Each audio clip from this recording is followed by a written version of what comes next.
Yes students, आप सभी का समर्थ कैरियर इंस्टीट्यूट के ऑनलाइन प्लेटफॉर्म में स्वागत है। लास्ट लेक्चर में आपको याद होगा हम लोगों ने इलेक्ट्रोस्टैटिक्स बेटा स्टार्ट किया था और इलेक्ट्रोस्टैटिक्स में हम लोगों ने सारे बेसिक कवर किए हुए थे।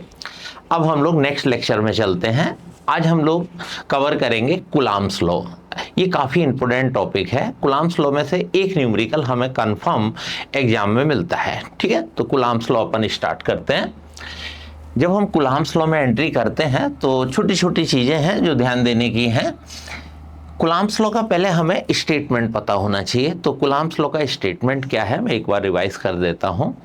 ये कहते हैं द फोर्स ऑफ अट्रैक्शन और repulsion between 2 point charges is directly proportional to the multiplication of magnitude of charges and inversely proportional to the square of distance between them। ठीक है, क्लियर हुआ।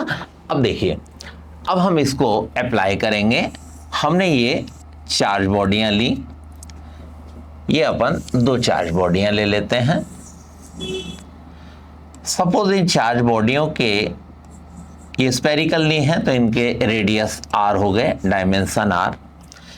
इनका बीच का सेपरेशन हमने सपोज किया हुआ है कितना, स्मॉल r। ठीक है, ऐसा सपोज करते हैं कि फर्स्ट केस में हम इसको लेने वाले हैं प्लस Q1 और इसको लेने वाले हैं प्लस Q2। ठीक है, तो अपन जब प्लस Q1 प्लस Q2 लेंगे तो दोनों सिमिलर हो गए, तो यहाँ फोर्स ऑफ अट्रैक्शन मिले, रिपल्शन मिलेगा हमें। अब नेक्स्ट केस हम सेकेंड और बना के रखते हैं। ये मैंने फिर से 2 स्पेरिकल बॉडियां ले ली, फिर से इनको डायमेंशन r दिखा दी। सेपरेशन पहले की तरह हमने r रखा हुआ है।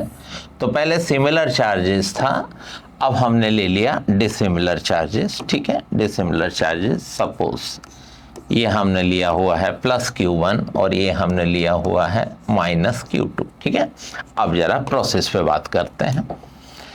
तो देखिए, हमने बोला था the force of attraction and repulsion between 2 point charges. अब ये पॉइंट चार्जेस का मीनिंग आपको क्लियर करना पड़ेगा।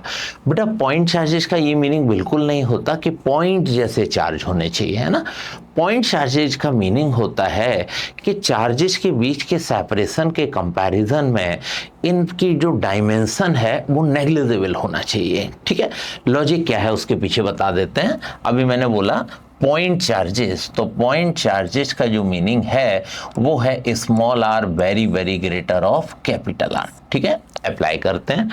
अगर बेटा हम small r very very greater of capital R लेंगे तो अगर मैंने इसके r को नेग्लिजिबल किया तो ऑटोमेटिकली जब हम इसके वॉल्यूम में जाएंगे तो वॉल्यूम हमारा जो बनेगा उसमें r³ आता है, तो वॉल्यूम भी नेग्लिजिबल हो जाएगा और वॉल्यूम नेग्लिजिबल होगा तो इसका मास भी नेग्लिजिबल हो जाएगा।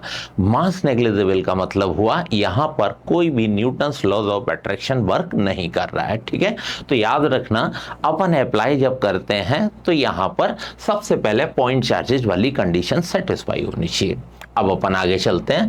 तो मैंने बोला कि द फोर्स ऑफ अट्रैक्शन और repulsion between 2 point charges is. ठीक है, अब यहाँ पे फोर्स ऑफ अट्रैक्शन, तो सपोज ये फोर्स मैंने इधर दिखा दिया, इसे अपन बोलेंगे F12। ठीक है, और ये मैंने इधर दिखा दिया, इसको बोलेंगे F21। ठीक है, तो इन दोनों के बीच में फोर्स ऑफ अट्रैक्शन लग रहा है। नेगेटिव ने पॉजिटिव को अट्रैक्ट किया और पॉजिटिव ने नेगेटिव को अट्रैक्ट किया। ठीक है, अपन F12 और F21 को क्लियर कर लेते हैं। F12 मीन्स हुआ force on first charge due to second charge, जबकि F21 हुआ force on second charge due to first charge. ठीक है, अब देखो अगर मैं वेक्टर फॉर्मेट में यहाँ इन्हें लगाने की कोशिश करूँ ना तो ये दोनों के दोनों आपको कैसे दिख रहे हैं, डायरेक्शन में अपोजिट। ठीक है, अभी हम जब कैलकुलेशन करेंगे तो इनके मैग्नीट्यूड सेम निकलेंगे, यानी कि ये दोनों फोर्स हैं वो मैग्नीट्यूड में सेम होते हैं और डायरेक्शन में अपोजिट होते हैं। नेक्स्ट अब हम लोग इधर आते हैं। ये सिमिलर था, सिमिलर में मेरे को क्या मिलने वाला है बेटा, रिपल्शन। ठीक है, तो इस पर लगने वाला है F12, यानी कि force on first charge due to second charge.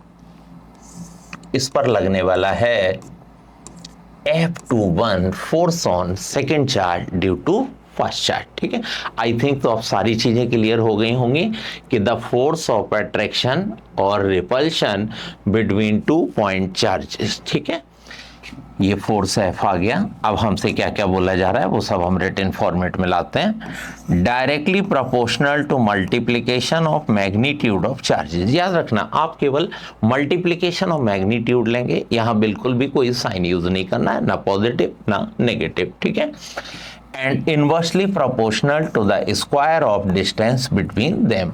ये हमारा कुलाम्स लॉ थियोरेटिकली फॉर्म से डायग्राम फॉर्म में कन्वर्ट हो गया। अब देखो बेटा, हमें पता है प्रोपोर्शनल हटाते हैं तो क्या आएगा, जब हम प्रोपोर्शनल हटाएंगे तो अपने को मिलता है बेटा कांस्टेंट। अब जितने भी कांस्टेंट हैं वो सारे के सारे एक्सपेरिमेंट के थ्रू आते हैं, तो यहाँ हमें कांस्टेंट मिला कितना, 1/4 पाई एप्सिलॉन नॉट। तो ये बनता है F = 1/4 pi epsilon not. Remaining बनता है हमारा Q1 Q2 डिवाइडेड बाय कौन, R²। तो ये हमारा कुलाम्स लॉ का फोर्स डेवलप हो गया आ गया। अपन यूनिट लिख सकते हैं न्यूटन। ठीक है, अगर डायमेंशन फॉर्मूला लिखना चाहें तो अपन लिख सकते हैं mLT-2। ठीक है, तो क्लियर हो गया। तो अपन ने इन टोटल स्टेटमेंट में क्या लिया हुआ था, द फोर्स ऑफ अट्रैक्शन और repulsion between 2 point charges is directly proportional to the multiplication of magnitude of charges and inversely proportional to the square of distance between them. अब बेटा क्या है ना, हर कांस्टेंट की एक अपनी वैल्यू होती है। तो ये जो कांस्टेंट है इसकी अपन जरा वैल्यू पे बात करते हैं। तो हर कांस्टेंट की अपनी एक वैल्यू होती है जो कि एक्सपेरिमेंट के थ्रू ही आती है।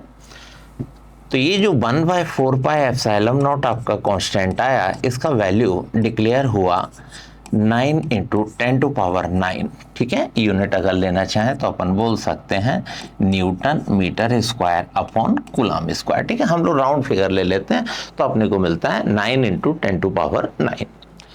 अब जब भी न्यूमेरिकल करेंगे अपन कांस्टेंट की जगह इसको यूज करेंगे। अब देखो यहाँ पे 4 मालूम, आपको पाई मालूम, एप्सिलॉन नॉट नहीं मालूम, तो एप्सिलॉन नॉट को एक्सप्लेन कर लेते हैं। ये जो हमारा एप्सिलॉन नॉट है इसको अपन बोलते हैं, तो इसको बोला जाता है, एप्सिलॉन नॉट को बोलते हैं permittivity of free space and vacuum. ठीक है, क्या बोलते हैं बेटा, permittivity of free space and vacuum. और इसकी वैल्यू हमें याद रखनी पड़ेगी, तो इसको भी अपन याद रखते हैं 8.86 × 10⁻⁻12 coulomb square oblique newton × metre square. ठीक है, तो यहाँ की न्यूमेरिकल कंप्लीट करने के लिए बेसिकली इतनी इंफॉर्मेशन हमारे पास होनी चाहिए। एक आध बार एग्जाम ने ना बेटा एप्सिलॉन नॉट का हमसे डायमेंशन फॉर्मूला डिमांड किया है, तो कभी भी अगर ऐसी बात आती है एप्सिलॉन नॉट का डायमेंशन फॉर्मूला, तो हम लोग यूनिट तक आ चुके हैं। आप यूनिट में पुट करके डायमेंशन फॉर्मूला एग्जाम को दे सकते हो, कोई प्रॉब्लम नहीं आएगी। चलिए अब जरा थोड़ा सा इसके टाइप्स ऑफ न्यूमेरिकल पे बात करते हैं कि यहाँ पे जो न्यूमेरिकल हैं वो किस टाइप से पूछे जाते हैं। एक एक करके अपन देखेंगे, एकदम इजी वे से स्टार्ट करेंगे। सबसे पहले मैंने फर्स्ट न्यूमेरिकल लिया। ये फर्स्ट न्यूमेरिकल में स्टूडेंट को काफ़ी कंफ्यूजन होता है। ठीक है, ऐसा सपोज करते हैं, अब मैं इस टाइप से चार्ज बना ले रहा हूँ। मैंने सपोज किया यहाँ पर +100 माइक्रोकूलम एक चार्ज है, इससे कुछ डिस्टेंस पर हमने एक +10 माइक्रोकूलम चार्ज रखा हुआ है। ठीक है, सपोज डिस्टेंस हमने कितनी ली हुई है r, तो एक +100 माइक्रोकूलम और +10 माइक्रोकूलम, ये दो चार्जेज हैं जो एक दूसरे से r डिस्टेंस पे रखे हुए हैं। अब ये हमसे डिमांड करते हैं, ये कहते हैं कि सपोज ये जो 100 माइक्रोकूलम चार्ज है ना, इस 100 वाले ने 10 पर फोर्स लगाया, दैट इज F1। ठीक है, 100 माइक्रोकूलम 10 पर फोर्स एक्सर्ट कर रहा है, कितना कर रहा है बेटा, F1, जबकि 10 वाला 100 पर फोर्स एक्सर्ट कर रहा है F2। अब डिमांड किया जाता है कि आप बताइए कौन ग्रेटर है, कौन ग्रेटर फोर्स लगाएगा, 100 वाला 10 पे लगाएगा या 10 वाला 100 पे लगाएगा। तो नॉर्मली आपको क्या लगता है कि 100 वाला 10 पे फोर्स जो लगाएगा वो ग्रेटर होगा, पर ये परफेक्ट नहीं है बेटा। देखो कैसे, मैं यहाँ आपको दिखा देता हूँ। अगर हम F1 की कैलकुलेशन करने जाएं तो देखिए ये हमारा कांस्टेंट आ गया 1/4 पाई एप्सिलॉन नॉट। जब 100 वाला 10 पर फोर्स लगाएगा तो 100 माइक्रोकूलम आप यहाँ लिखने वाले हैं, 10 माइक्रोकूलम आप यहाँ लिखने वाले हैं, अपॉन क्या करने वाले हैं बेटा, डिस्टेंस का स्क्वायर, दैट इज F1। ये F1 का वैल्यू हुआ। अब 10 वाले ने 100 पे लगाया, ये फोर्स मेरा कितना है F2। F2 के लिए भी आप क्या लिखोगे 1/4 पाई एप्सिलॉन नॉट। इसको आप करने वाले हैं 10 माइक्रोकूलम इंटू कितना 100 माइक्रोकूलम अपॉन बेटा क्या R²। ठीक है, क्लियर हुआ। 100 ने 10 पे लगाया तो आपने 100 इंटू 10 किया, और 10 ने 100 पे लगाया तो आपने 10 इंटू 100 किया। अब फाइनली जरा ये दोनों वैल्यू चेक करो, आप देखो चेक करके आपको कुछ डिफरेंस मिल रहा है क्या। देखिए 1/4 pi epsilon not, 1/4 pi epsilon not. ठीक है, ये आपका 1/R², ये आपका 1/R², ये 100 माइक्रोकूलम तो यहाँ भी क्या है 100 माइक्रोकूलम, ये 10 माइक्रोकूलम तो यहाँ भी क्या है 10 माइक्रोकूलम। देखो सारे टर्म सेम है ना, तो ये कंफ्यूजन बिल्कुल ख़त्म कर देना कि अगर मैग्नीट्यूड ज़्यादा है तो फोर्स ज़्यादा लगता है, ऐसा कुछ भी नहीं है। ठीक है, तो ये मेरा F1 था। प्रैक्टिकली मेरे को क्या मिला, F1 is equal to F2। ठीक है, इसका मतलब है ये जो दोनों चार्जेस हैं उनके मैग्नीट्यूड कम ज़्यादा हो सकते हैं, लेकिन ये दोनों एक दूसरे पे जो फोर्स एक्सर्ट करते हैं वो कैसा होता है, इक्वल एंड अपोजिट होता है। क्लियर। ठीक है, तो ये हमारा फर्स्ट टाइप का न्यूमेरिकल था कि कुछ न्यूमेरिकल यहाँ से स्टार्ट होते हैं। नेक्स्ट फिर अपन नेक्स्ट टाइप के न्यूमेरिकल पे बात करते हैं। नेक्स्ट में हमसे कैसा बोला जाता है, ये कुछ न्यूमेरिकल ऐसे देंगे जिसमें आपको न्यूमेरिकल वैल्यू गिवन होगी, है ना। सपोज इन्होंने हमसे कहा कि हमारे पास दो चार्जेस हैं। ठीक है, ऐसा सपोज कर लेते हैं कि अपने पास दो चार्जेस हैं, एक मैंने लिया +10 माइक्रोकूलम, ठीक है, और दूसरा अपन ले लेते, ये फर्स्ट ले लिया +10 माइक्रोकूलम, सेकेंड अपन ले लेते हैं -10 माइक्रोकूलम। सिंपल कर लेते हैं ना। सपोज ये एक दूसरे से कुछ डिस्टेंस यानी कि कहाँ रखे हैं 3 सेंटीमीटर पर रखे हुए हैं। अब ये डिमांड करेंगे कि इनके बीच में जो फोर्स एक्ट कर रहा है उसका मैग्नीट्यूड भी बताइए और उसका नेचर भी बताइए। ठीक है, ये सिंपल फॉर्मेट है। तो देखो इसको कैसे हम लोग सॉल्व करेंगे, इसको पहले हटा देता हूँ मैं। देखिए सबसे पहला काम है इनको प्रॉपर यूनिट में कन्वर्ट कर लेना। तो पहला काम है इनको प्रॉपर यूनिट में कन्वर्ट करेंगे। ऐसा यूनिट में तो प्लस रखना है, 10 माइक्रो मीन्स 10⁻⁻6 कूलम। ठीक है, न्यूमेरिकल करते समय पहला काम किया करो, जो भी गिवन है वो रख लिया करो।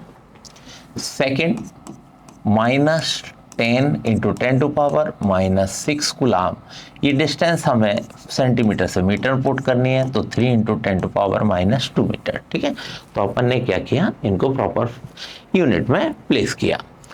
अब इनके बीच में फोर्स पूछा जा रहा है, तो देखो नेचर तो मेरे को यहीं से क्लियर हो गया, प्लस और माइनस है, तो प्लस और माइनस है तो नेचर कैसा होगा, अट्रैक्शन का होगा। ठीक है, अब याद रखना जब आप आंसर देंगे तो या तो आपको अट्रैक्शन वहाँ लिखा मिलेगा, अगर अट्रैक्शन लिखा नहीं मिलेगा तो वहाँ पर एक नेगेटिव साइन मिलेगा। ठीक है, क्योंकि इस चैप्टर में नेगेटिव साइन जो है वो फोर्स ऑफ अट्रैक्शन को शो करता है। ठीक है, चलिए देखते हैं।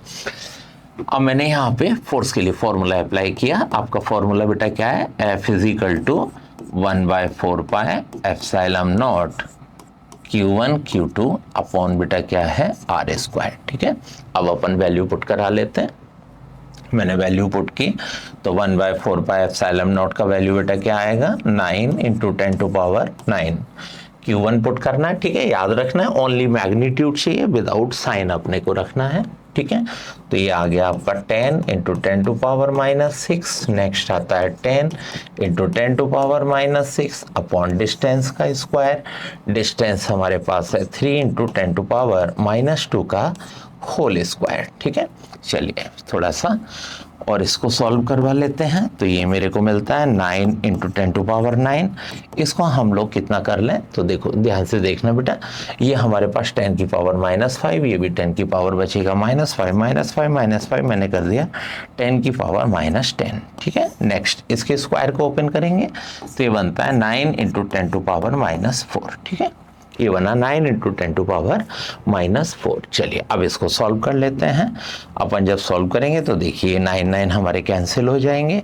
इसको मैं अपर में लेके जाऊं, ये अपर में जाएगा तो पॉजिटिव हो जाएगा। पॉजिटिव होते ही 10 की पावर कितना बनेगा 13। 13 में से बेटा आपको कितना हटाना है -10। ठीक है, तो आपको मिलता है 10⁻³ न्यूटन। ठीक है, अब न्यूटन के साथ हम लोग नेचर भी लिख सकते हैं। नेचर हमारा क्या है प्लस और माइनस से बेटा, तो क्या होगा अट्रैक्शन। ठीक है, तो या तो आपको आंसर में ब्रैकेट में मिलने वाला है अट्रैक्शन, अगर ऐसा नहीं होगा तो आपको ऐसा लिखा मिलेगा -10⁻³ न्यूटन। ठीक है, यहाँ नेगेटिव साइन किसको शो कर रहा है, नेगेटिव साइन शो कर रहा है फोर्स ऑफ अट्रैक्शन को। ठीक है, तो कुछ हमें ऐसे सिंपल फॉर्मेट के न्यूमेरिकल मिलेंगे।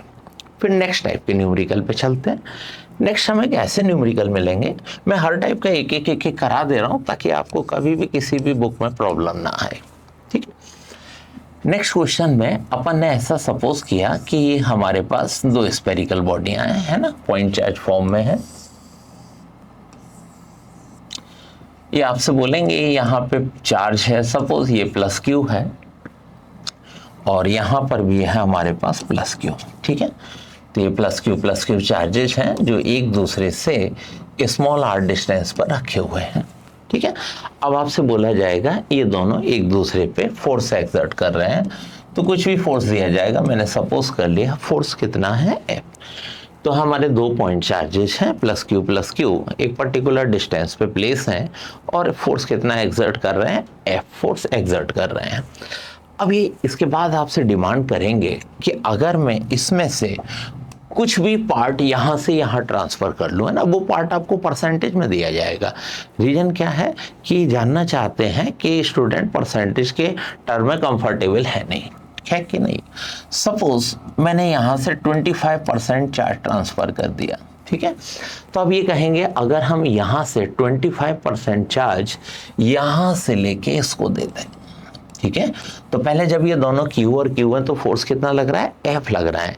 अब ये जानना चाहते हैं कि अगर मैं 25% चार्ज यहाँ से इस पे ट्रांसफ़र कर दूं तो अब इन दोनों के बीच में कितना फोर्स एक्ट कर रहा होगा, और आंसर किसके टर्म में देना है F के टर्म में देना है। ठीक है, तो चलो लॉजिकली इसको भी देखते हैं।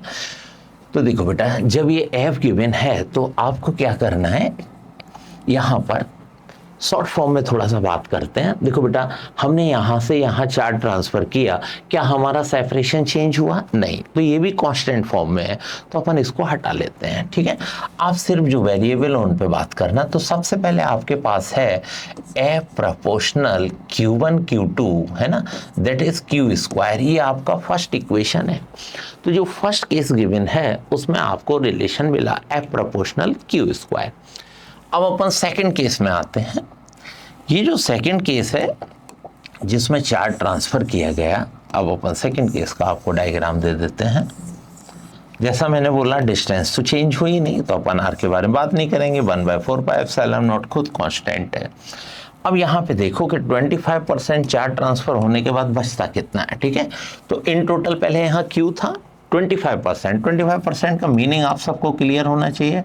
25% मतलब 25/100 दैट इज 1/4। तो आपने Q/4 चार्ज ट्रांसफ़र कर दिया है। अब यहाँ पर अगर Q में से मैं Q/4 ट्रांसफ़र करूँ तो 1 - 1/4 कितना बचेगा 3/4। तो यहाँ पर रिमेनिंग जो चार्ज है वो है +3Q/4। ठीक है, तो ये आ गया आपका 3Q/4। ठीक है, अब यहाँ से यहाँ ट्रांसफ़र किया, इसमें तो ऐड हो जाएगा, तो Q + Q/4 दैट इज 1 + 1/4 5/4। आज ये वैल्यू बन गई 5/Q/4। ठीक है, बस यही टर्म ध्यान देना है। एग्जाम में अपन ने देखा कि जनरली इसी टाइप के न्यूमेरिकल आते हैं, कभी 20%, 30, 25, 50, 75 यही परसेंटेज में ट्रांसफ़र कराते हैं। टेक्निक हमेशा यही चलेगी। अब अपन इसके लिए रिलेशन बना लेते हैं। इसके लिए मैंने आपके लिए सेट किया रिलेशन, सॉरी, तो ये मेरा F प्रोपोर्शनल बनता है 3Q/4 इंटू कितना 5Q/4। ठीक है, इसको मैंने सेकेंड नंबर इक्वेशन कर लिया। जो वेरिएबल नहीं है उनके टर्म को छोड़ दिया करो, आपका टाइम बचेगा। अब इन दोनों को लेके आते हैं। इस फोर्स को सपोज मैंने F' बोल दिया। ठीक है, तो F dash by F is equal to, ठीक है, यहाँ पे अपन देखेंगे तो ये आपको मिलता है 15 क्यू स्क्वायर बाय 16, तो इसको कर दिया मैंने 15 क्यू स्क्वायर बाय 16, ठीक है। रिमेनिंग आपके पास कौन है, क्यू स्क्वायर, ठीक है। अपन क्यू स्क्वायर क्या करा लेंगे, कैंसिल, तो ये बनता है मेरे पास क्या, 15 by 16, that is F dash is equal to 15 by 16 of F, ठीक है। तो कुछ न्यूमेरिकल आपको इस टाइप से मिलने वाले हैं, काफ़ी है, ठीक है। तो ये हमारे कुछ न्यूमेरिकल वैल्यू वाले हो गए, कुछ आपके कंफ्यूजन वाले हो गए, और कुछ मैंने इस टाइप से कर दिया।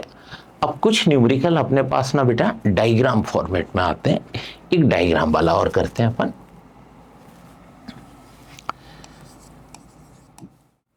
इस टाइप से अपने को न्यूमेरिकल मिलने वाले हैं। ऐसे सपोज किया मैंने कि ये हमारे पास एक स्क्वायर है, यहाँ पे अपन चार्ज प्लेस करेंगे, यहाँ आने वाला है प्लस क्यू, मैं सारे सिमिलर डाल दे रहा हूँ, प्लस क्यू, यहाँ भी आएगा प्लस क्यू, और यहाँ भी आएगा कितना, प्लस क्यू, ठीक है। साइड कुछ भी ले लेते हैं, सपोज अपन ने साइड लिया हुआ है स्मॉल ए, तो ये हमारे पास एक स्मॉल ए साइड का स्क्वायर है। कॉर्नर पे चार्जेज को प्लेस कर देंगे, मैंने सिमिलर रखा है, आप प्लस माइनस भी रख सकते हैं। अब ये हमसे डिमांड करेंगे किसी एक पे, किसी भी एक कॉर्नर वाले चार्ज पे ये नेट फोर्स की डिमांड करेंगे। कैसे कैलकुलेट करना है, मैंने सपोज किया कि इस पर नेट फोर्स डिमांड किया जा रहा है, ठीक है। तो देखो कैसे सॉल्व करेंगे आप, जिस पर भी नेट फोर्स फाइंड करना है आपको देखना है अदर चार्जेज उसके साथ कैसा इफेक्ट डेवलप कर रहे हैं। तो ये प्लस इस प्लस को रिपेल करेगा बेटा, इस फोर्स को F1 डिक्लेयर करेंगे आप, ये प्लस इस प्लस को रिपेल करेगा, इस फोर्स को आप F2 डिक्लेयर करेंगे, ये प्लस इस प्लस को रिपेल करेगा। डिस्टेंस कौन सी यूज़ करेगा, मैं डिस्टेंस के लिए ज़रा चेंज करवा लेता हूँ, ये चार्ज बेटा इस डिस्टेंस को यूज़ करेगा। तो देखो ये साइड स्मॉल है, साइड स्मॉल है, तो ये साइड बनेगी आपकी a√2, तो ये इसे रिपेल करेगा, तो यहाँ मेरे को मिलेगा कौन, F3, ठीक है। तो डायग्राम वाले जो न्यूमेरिकल होंगे उसमें जिस चार्ज पर नेट फोर्स पूछा जाएगा आपसे, वहाँ पर आपको इस टाइप से वर्क करना है। अब क्या करेंगे, अब आप F1, F2, F3 की वैल्यू कैलकुलेट कर लीजिए सबसे पहले। तो मैंने F1 कैलकुलेट किया, तो F1 इज इक्वल टू, ये मेरे को कितना मिलने वाला है, 1/4 पाई एप्सिलॉन नॉट, ठीक है ना, Q1 Q2 that is Q square by A square, ठीक है। ऐसे ही जरा F2 कैलकुलेट कर लीजिए, F2 इज इक्वल टू कितना होगा आपका, F2 बनेगा 1/4 pi epsilon naught Q1 Q2 that is Q square by A square. ऐसे ही जरा F3 कैलकुलेट कर लीजिए, F3 कितना बनने वाला है आपका, 1/4 pi epsilon naught Q1 Q2 Q square upon, अब देखिए a√2 का स्क्वायर करेंगे अपन, तो बेटा ये a√2 का स्क्वायर करोगे तो कितना आएगा, ट्वाइस ऑफ A स्क्वायर, ठीक है। ऐसे करके आपको F1, F2, F3 यानी कि उस चार्जेज पर नेट जितने भी फोर्स लग रहे हैं वो सारे इंडिविजुअली कैलकुलेट कर लेने हैं। अब देखो इतनी सारी चीज़ें लेके कैलकुलेट करोगे तो हो सकता है आपसे गड़बड़ हो जाए, तो इन्हें कुछ सपोज कर लो। तो मैंने ना 1/4 pi epsilon not Q square by A square को सपोज किया F, ठीक है। अब ये भी सिमिलर वैल्यू है, तो ये भी सपोज हो गया कितना, F। अब ये वाला जो वैल्यू देखोगे तो ये जो वैल्यू मैं दिखा रहा हूँ ना, ये वैल्यू किसके बराबर है, F के, तो ये कितना बन गया, F/2, ठीक है। ये काम कर लेने से आपके थोड़ी प्रॉब्लम कम हो जाएंगे, अदरवाइज आप जितना ज़्यादा डाटा लेके आगे बढ़ोगे ना उतना कन्फ्यूज़न होता है और गलत होने के चांस होते हैं। अब ये सारी चीज़ें मैं यहाँ रिटन फॉर्म में ला लेता हूँ, ठीक है। मैंने डिक्लेयर किया, ये फोर्स आपने F लिया हुआ है, ये भी फोर्स आपने F लिया हुआ है, और ये भी फोर्स आपने F/2 लिया हुआ है, ठीक है। अब देखो बेटा ये कूलम्ब्स लॉ का जितना वर्क था वो कंप्लीट हो गया। अब आपको हेल्प लेनी है अपने वेक्टर की, ठीक है। अब यहाँ पे आप वेक्टर की हेल्प से जल्दी से सॉल्व करेंगे। कैसे सॉल्व करेंगे, सबसे पहले आप F1 और F2 को ले लीजिए। बेटा F1 F2 एक दूसरे के साथ कितना एंगल बना रहे हैं, 90 डिग्री का एंगल बना रहे हैं, ठीक है। और आप लोग पढ़ के आए हैं वेक्टर में, आपको याद होगा आप ना रिजल्टेंट निकाला करते थे, आपका फॉर्मूला होता था R = क्या, under root of A square plus V square plus 2ab cos of theta. यहाँ आपके पास कुछ पॉइंट्स थे, क्या क्या पॉइंट्स थे? If theta is equal to 0 degree then r is maximum that is a plus b। if theta is equal to 180 degree then r is minimum that is a minus b। if theta is equal to 90 degree then r is equal to under root of a square plus b square। ये कुछ result हैं जो आपको पूरे physics में help करेंगे। अब इस समय मेरा एंगल कितना है? 90 डिग्री। अब ये 90 डिग्री है तो मेरे को फिर इसमें अप्लाई करना पड़ेगा अंडर रूट ए स्क्वायर प्लस बी स्क्वायर। तो मैंने ऐसा सपोज कर लिया कि F1 और F2 जो हैं उनका रिजल्टेंट F डैश है, ठीक है। तो F1 F2 का रिजल्टेंट F डैश, तो ये F dash is equal to क्या बनेगा? Under root of F1 square plus F2 square. अब F1 F2 किसके इक्वल है मेरे? F1 F2 F के इक्वल है, तो अपन इसे बोलेंगे कितना बेटा? F square plus F square that is under root of 2F square अपन बोल सकते हैं दैट इज F रूट 2, ठीक है। यहाँ से मैंने मैग्नीट्यूड फाइंड कर लिया। फिर अपने को पता है कि अगर दोनों वेक्टर के मैग्नीट्यूड सेम है तो रिजल्टेंट कहाँ होता है? मिडिल में। ये सब वेक्टर में हम लोग पढ़ के आए हैं। तो अगर दोनों के मैग्नीट्यूड सेम है तो रिजल्टेंट मिडिल में होता है। तो बेटा इन दोनों का जो रिजल्टेंट आया एफ डैश वो मिडिल में होने की वजह से यहाँ आ गया।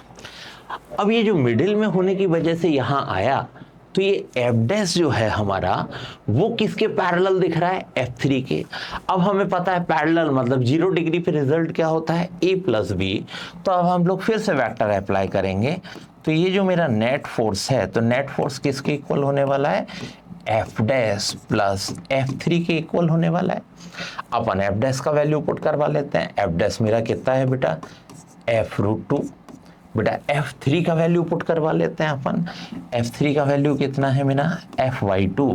अब नेक्स्ट स्टेप में अपन F को कॉमन ले लेंगे, अपने को मिलता है अंडर रूट 2 प्लस 1/2, ठीक है।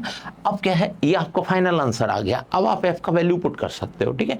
तो ये F का वैल्यू आप पुट करा दीजिए तो आपको आंसर क्या मिलता है? 1/4 pi epsilon not Q square by A square. ये बनता है अंडर रूट 2 प्लस 1/2, ठीक है। ये मेरा F नेट का वैल्यू आ गया, ठीक है। तो इन टोटल बेटा आज हमने इस लेक्चर में इतने टाइप के न्यूमेरिकल पे बात कर ली। आज इतना ही रखते हैं। नेक्स्ट क्लास में फिर हम लोग आगे काम करेंगे। ओके।